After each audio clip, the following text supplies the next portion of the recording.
C'est pourquoi vous avez peur. C'est pourquoi vous cherchez la sécurité. Au lieu de cela, vous avez choisi de dépenser cet argent pour regarder un mauvais film. Ce n'est pas de la consommation, c'est du vol. Vous avez volé quelque chose à votre propre possibilité. Vous êtes un voleur. La plupart de nos ressources vont vers des endroits qui ne les méritent vraiment pas. La plupart de nos ressources sont consacrées à des objets sans valeur et ensuite nous nous plaignons de ne pas avoir d'argent pour les bonnes choses. Nous ne pouvons pas profiter de cette opportunité car nous n'avons pas les ressources pour cela. Et où sont passées toutes les ressources? Ils sont entrés dans le trou noir du désir insensé. Vous savez déjà où vos ressources devraient aller. Vous le savez déjà et pourtant, nous nous trompons nous-mêmes. Pourtant, nous volons dans nos propres poches.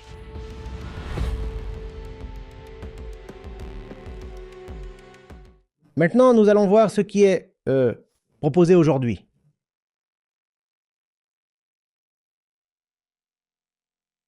La divinité nourrit à travers le yagya. Le point le plus élevé de la gamme est désigné comme la divinité. N'est-ce pas? La divinité n'est rien d'autre que votre propre possibilité, ce que vous pouvez être. La divinité, nourrie par le yagya, vous accordera le bien-être que vous recherchez vraiment. Mais ceux-là qui consomment pour eux-mêmes ce qui devrait être offert à la divinité, certainement. Juste des voleurs, Arjun. Simple. Découle très naturellement de la définition du yagya.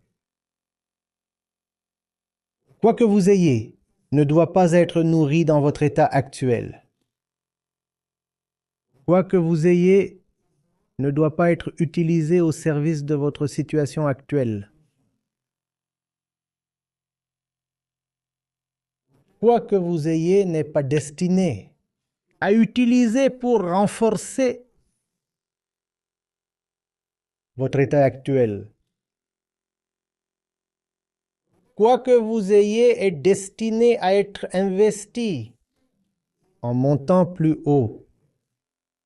Et si vous ne le faites pas, le mot que Sri Krishna a pour vous est voleur. Du sens intérieur du yagya, nous sommes arrivés au sens intérieur du vol. Le sens extérieur du vol est lorsque vous volez quelque chose à une personne extérieure. Le sens caché du vol, c'est quand vous volez quelque chose de votre propre potentiel. Vous auriez pu être un beaucoup moi supérieur, mais vous consommez les ressources qui devraient appartenir à ce moi supérieur. Donc vous êtes votre propre coupable, un voleur envers vous-même. Vous aviez de l'argent et cet argent aurait pu être utilisé pour acheter un grand livre. Au lieu de cela, vous avez choisi de dépenser cet argent. Regardez un mauvais film. Ce n'est pas de la consommation, c'est du vol. Vous avez volé quelque chose à votre propre possibilité. Vous êtes un voleur.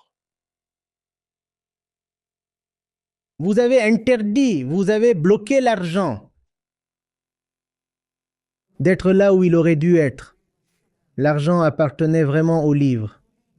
Au lieu de cela, vous l'avez dépensé pour le film. Et c'est du vol. Vous avez pris l'argent du livre et le livre était le propriétaire légitime de cet argent. Mais vous avez arraché cet argent au propriétaire légitime et l'a dépensé sur quelqu'un de très indigne. C'est du vol. Ainsi, dans le sens intérieur, vol signifie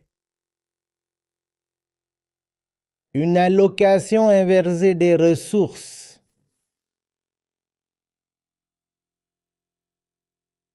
Tout objet dans la vie doit mériter vos ressources proportionnellement à son apogée, en proportion de son potentiel à vous porter haut. C'est le principe. Vous avez, disons, 20 objets dans votre vie, pas vrai? 20 lieux où vous pouvez investir, que ce soit votre temps, votre argent, tout, votre attention, vos soins, votre amour. Tous ces 20 objets sont là. Comment répartir vos ressources parmi ces 20? Le principe est de voir lequel d'entre eux a le plus grand potentiel pour vous élever intérieurement. Allouez la part maximale à cet objet. Puis le suivant. Le suivant obtient la part la plus élevée suivante, et ainsi de suite. C'est le principe. Par contre, la façon dont cela fonctionne réellement dans notre vie est assez différent. Pas seulement différent, en fait opposé. La plupart de nos ressources vont vers des endroits vraiment peu méritants. La plupart de nos ressources vont vers des objets sans valeur. Et puis nous nous plaignons de ne pas avoir d'argent pour les bonnes choses. Nous n'avons pas d'argent pour les bonnes entreprises. Quand la vie sera offrir une opportunité de monter plus haut, nous n'avons pas de réponse. Et quelle est l'alibi habituel? Nous ne pouvons pas profiter de cette opportunité parce que nous n'avons pas les ressources nécessaires pour cela. Et où sont passées toutes les ressources? Elles ont disparu dans le trou noir du désir insensé. C'est ce qui a épuisé toutes les ressources. Ce n'est pas que nous n'avons pas de ressources. Nous gagnons suffisamment, mais toutes ces ressources sont en train d'être offertes à des endroits plutôt indignes.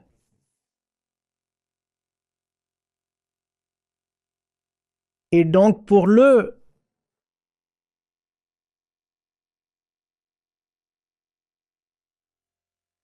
la bonne chose dans la vie, il ne reste rien. Et s'il reste encore quelque chose, il faut le sauvegarder. Il faut le sauvegarder pour qu'il puisse éventuellement être utilisé. Dans le service, des inutiles dans le futur également. Alors, si les objets sans valeur ont épargné quelque chose en ce moment, ce qu'ils ont épargné est sauvé. Pour l'avenir, au service des mêmes inutiles. C'est l'histoire de notre vie. Qu'est-ce que nous faisons d'autre en continu? Nous dépensons de manière excessive. N'est-ce pas ce que nous faisons? Nous sommes des créatures dépensières. N'est-ce pas? Continuons. Même en étant assis ici, vous dépensez. N'est-ce pas? Peut-être que vous ne payez pas immédiatement, mais vous dépensez toujours. Si vous avez un logement en location, vous dépensez à la minute. Votre téléphone mobile, vous dépensez à la minute. Même ces vêtements que nous portons, ils perdent de la valeur et nous dépensons chaque minute. D'accord? Donc nous dépensons. Yagya est l'art de dépenser consciemment. Dépenser consciemment. Même pas consciemment parce que consciemment est devenu un peu cliché. Dépenser honnêtement. Honnêtement parce que vous savez déjà où vos ressources devraient aller. Vous le savez déjà. Et pourtant, nous nous trompons nous-mêmes. Pourtant, nous volons de nos propres poches. Pourtant, nous nous éloignons de notre propre potentiel. Pensez à ce à quoi nous continuons toujours à penser. Et l'espace mental est un atout très précieux.